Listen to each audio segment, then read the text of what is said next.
To me, my X-Men. Pretty sure I started reviewing the first season with that one. Whatever. X-Men 97. The initial drop was of 3 episodes, so I'll be talking about those. Before I can get to the episodes proper, though, a little bit of housekeeping. Now, Beau DeMayo, who was the writer for the previous season, is still a credited writer on this season, despite having been fired from Disney for reasons that were initially undisclosed, and since then have been basically tied to undisclosed specifics around some sort of sexual misconduct.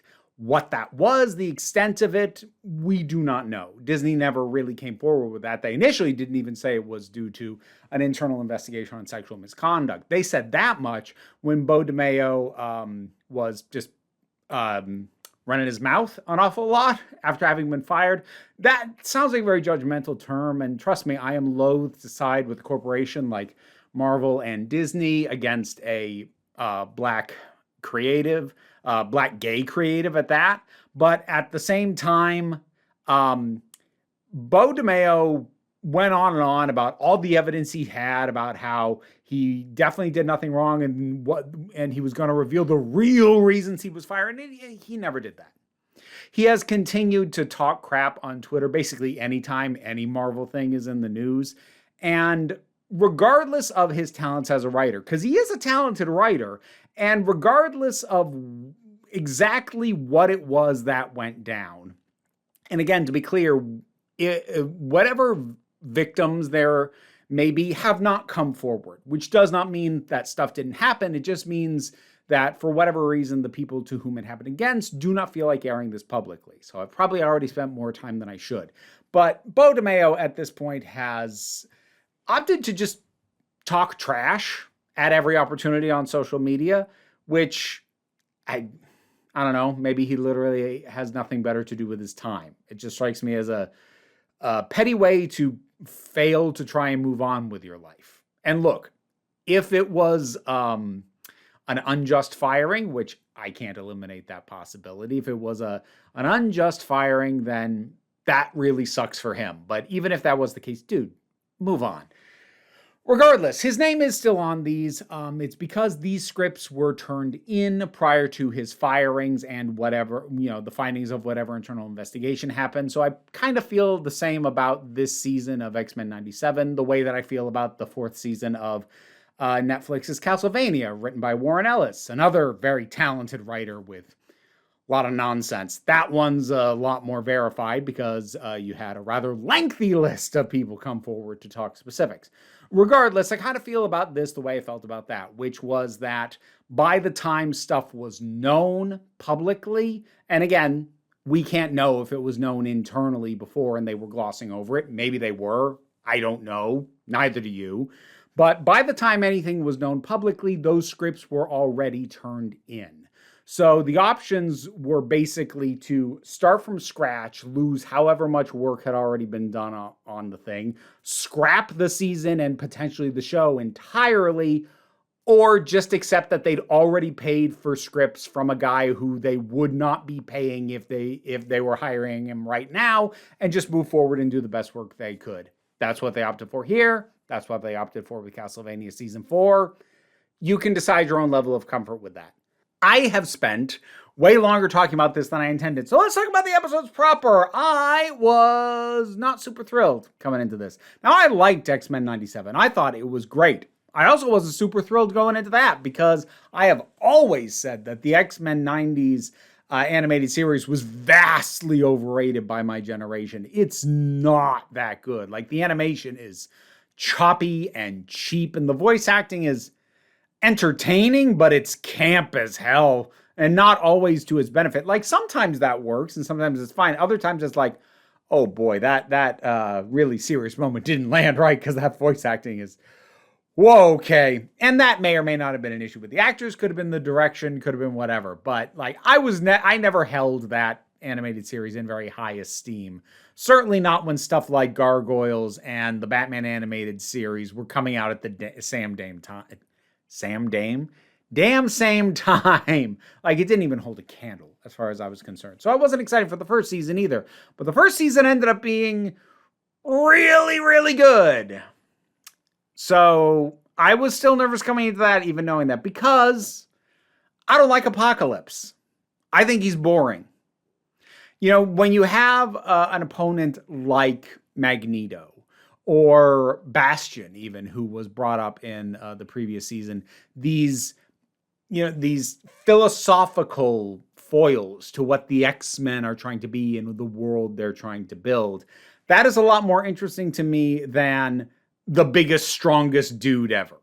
Like, that is the most boring escalation as far as I'm concerned. I didn't like Apocalypse when he took over the X-Men comic books in the 90s either. I didn't like him then. I don't like him now. I think he's boring. You can try and argue with me, well, he has a conflicting philosophy as well. It's survival of the fittest. Yeah, he's just the biggest, strongest dude. That's his entire shtick. So I don't find him interesting. We are also looking at the potential for more Cable stuff, and while they used him pretty decently in the first season, I'm not a fan of Cable either. I find him also really boring. I find him very one note and not particularly interesting, except where he conflicts with characters I do care about. So I also wasn't a big fan of X-Force back in the day, despite that being the big thing at the time. So yeah, knowing what we were dealing with story-wise, was not super thrilled. But this is pretty good. The first episode is the best one. I feel very confident in saying that. But all three have their merit, and all three are pretty dang good. That first one especially, though, well, first of all, they actually sold me on Cable up until we got to the second episode. Then I'm like, there's the boring, gruff, mercenary jackass I loathe. Yeah, I remember you now. But what they did with him in his younger years, as we have this flash forward into the distant future, where Apocalypse has already won, effectively, they milked quite a bit of good emotional storytelling out of that with him and, Scott and Jean, his parents being there. And initially they haven't told him. They don't know if they can, if that's a safe thing to do. That's going to mess with destinies and fates and whatever else. But there's a decent amount of emotional weight that's carried through that. And having the story largely pivot around that was a good call, because there's some good action stuff in that first episode. Yeah, for sure. But more than anything, it hinges on the emotional core of the Summers family, and pays off pretty well. As a result, I wasn't expecting them to get out of that future that quickly, but they did. Second episode, first of all, actually, I was going to say big props to the second episode. Big props to all three of these episodes for each having a distinct, different opening sequence. The first and the third one, because the first one deals with the X-Men who got sent to the future, and the third one deals with the X-Men who got sent to the past. And so in the opening credits, with the, who the folks are in it, it's the specific ones on that team in that episode who are actually shown in it. And then in the second episode, they completely replace, it's not even X-Men, it's X-Force. Like, that's going above and beyond, and I respect the hell out of it. Despite not liking X-Force very much as a comic, it was, well, at least as a 90s comic. Who the heck knows what's been done with it since, but in the 90s when it was huge, if you have fond memories of the X-Force, hold on to that and don't try and reread it. Anyways, they also did some good decisions in terms of focusing that on some core characters who I actually like, primarily Jubilee. Because again, adult Cable is boring. I find him very boring. He is interesting to people who have completely different storytelling instincts and narrative desires than I do. I'm not saying it's impossible to like him. I'm just saying that if you do, then what you find compelling about characters is not what I find compelling about characters. So to me, he is boring.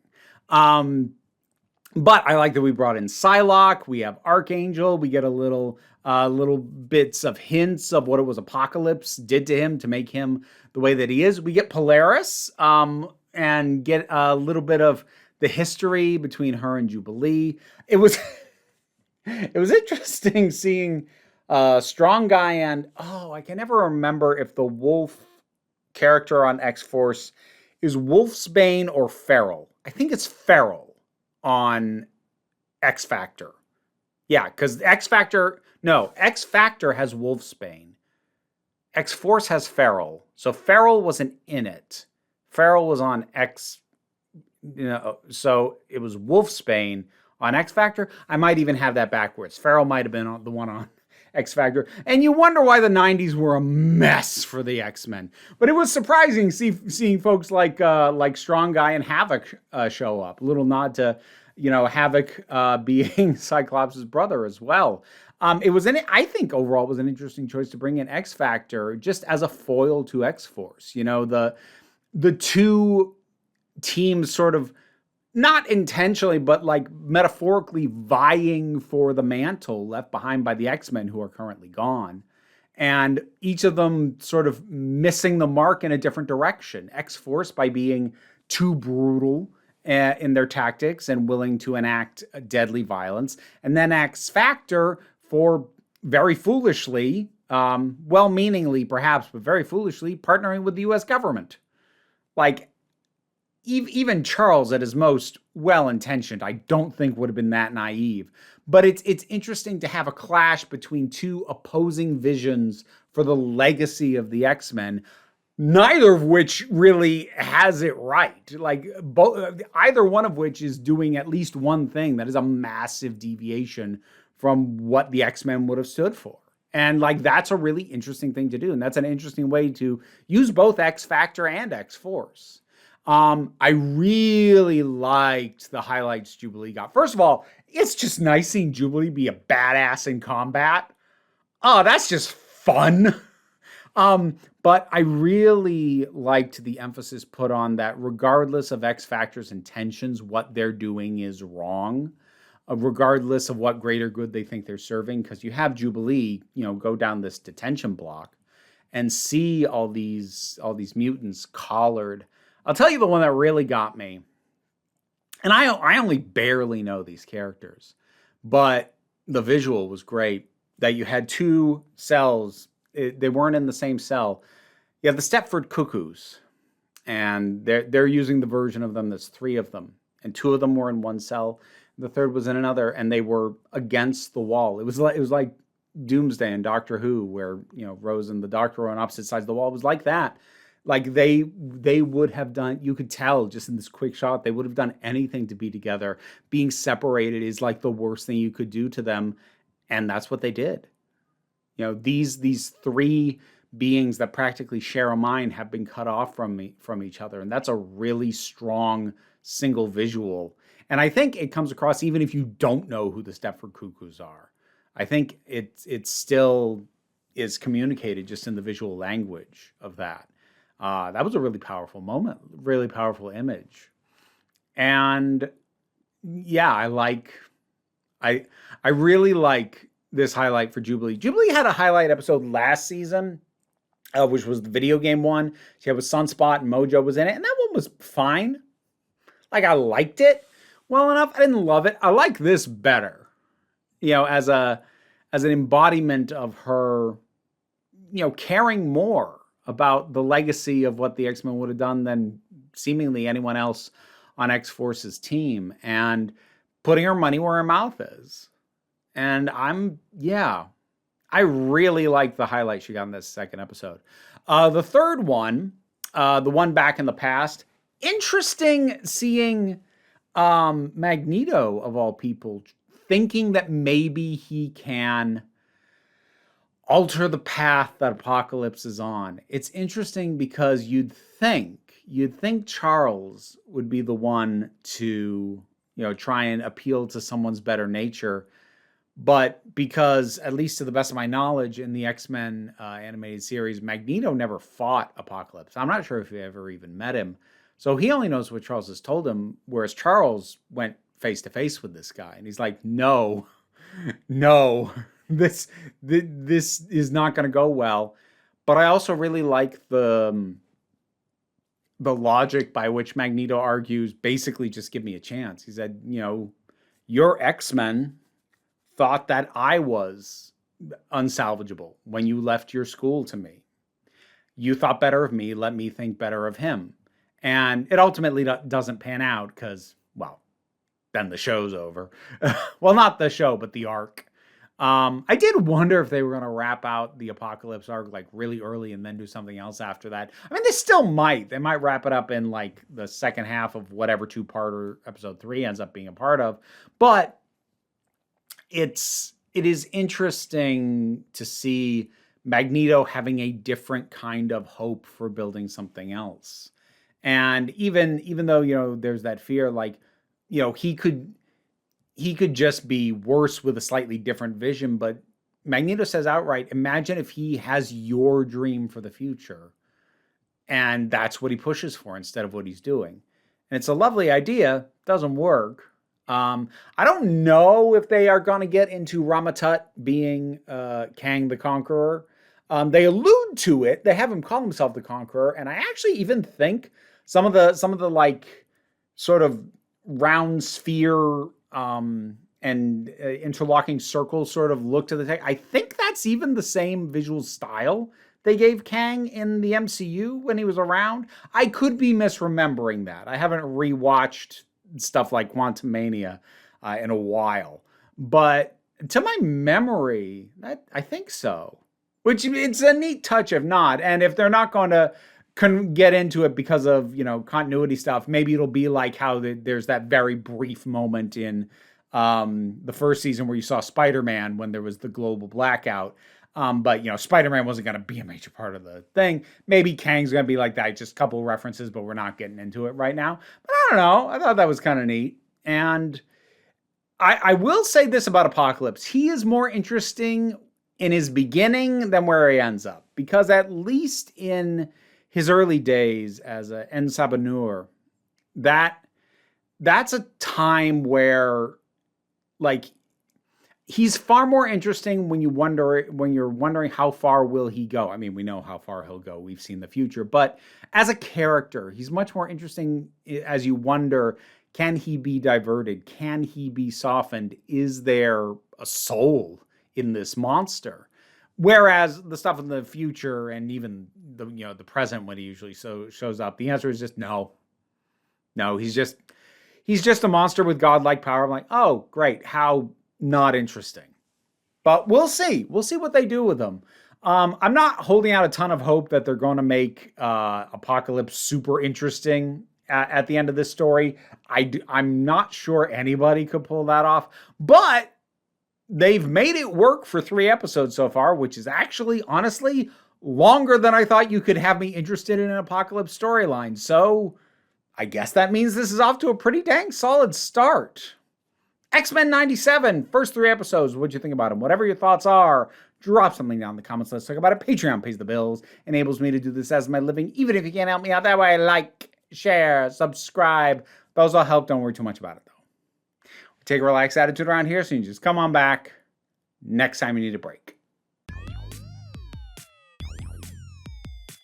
Now to thank my highest supporting patrons: Robin Moore, Jared Boyce, Ruben Lafula, Daphne Matthews, Kay Johnston, Auntie Kate 808, Mira G, Angry Casper, Dave Hall, Snark Shark, Oliver B, Mystic Shadow, Stephen Miller, Welsh Wrestling Geeks, Magdalena, Melissa Pedersen, Becky Sparks, Twilord, Tracy Scrabbit, Claire Wright, Pal Baraba Joggle, and Sir Didymus is my favorite. Additionally, I'd like to thank from the lower tiers of support, John Dent, Erez87, and Quark 12,000. But you guys might like to see Archie this month. Everybody loves you. How could you not?